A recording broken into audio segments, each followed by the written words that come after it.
দর্শক, দৈনিক ইনকিলাবের ফেসবুক লাইভে আপনাদের সাথে যুক্ত আছি আমি নাদিরুজ্জামান। আমি এই মুহূর্তে অবস্থান করছি কিশোরগঞ্জ 4 আসনের অষ্টগ্রাম উপজেলায়।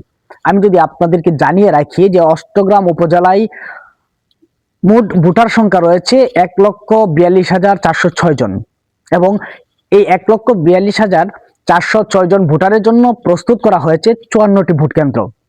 সেই 54টি ভোট কেন্দ্রেই ইতিমধ্যেই কিন্তু ভোট গ্রহণের যে সামগ্রী রয়েছে সেগুলো সুন্দরভাবে কিন্তু পৌঁছে গিয়েছে এবং আর মাত্র ত্রয়োদশ জাতীয় সংসদ নির্বাচনের যে ভোট গ্রহণ এবং গণভোটের যে ভোট গ্রহণ সেই ভোট গ্রহণ শুরু হতে আর মাত্র কয়েক ঘন্টা বাকি। এরই মধ্যে আমরা লক্ষ্য করেছি আইন শৃঙ্খলা বাহিনীর বেশ তৎপরতা আমাদের নজরে এসেছে। আমি যদি আপনাদেরকে একটি বিষয় জানিয়ে রাখি যে অষ্টগ্রাম উপজেলায় কিন্তু এখন পর্যন্ত কোনো সহিংসতা এবং কোনো অনাকাঙ্ক্ষিত ঘটনার কোনো খবর আমরা পাইনি, যেটি আমরা বিভিন্ন মাধ্যমে জানতে পেরেছি যে দেশের বিভিন্ন জায়গায় জাল ভোট দেওয়ার চেষ্টা চলছে এবং বেশ কিছু জাল ভোট প্রদানকারী ব্যক্তিদেরকে আটক করা হয়েছে এবং আমাদের এই অষ্টগ্রাম উপজেলা এবং কিশোরগঞ্জ চাইরেই কিন্তু মূলত এই ধরনের কোনো সহিংসতা বা নাশকতার কোনো খবর আমরা পাইনি এবং আইন শৃঙ্খলা বাহিনীর যথেষ্ট তৎপরতা, যৌথ বাহিনীর যে টহল সেই টহল আমরা লক্ষ্য করেছি এবং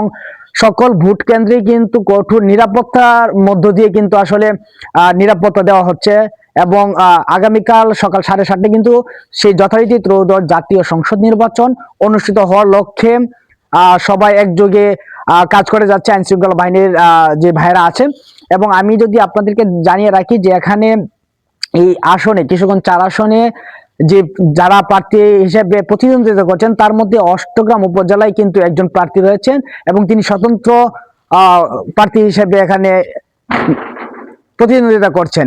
তো কিশোরগঞ্জ 4-এর অষ্টগ্রাম উপজেলা থেকে নির্বাচনীর যে সর্বশেষ তথ্য, সেই সর্বশেষ তথ্য এই ছিল আমার কাছে সর্বশেষ। এস এম নাদিরুজ্জামান আজমল, ইনকিলাব।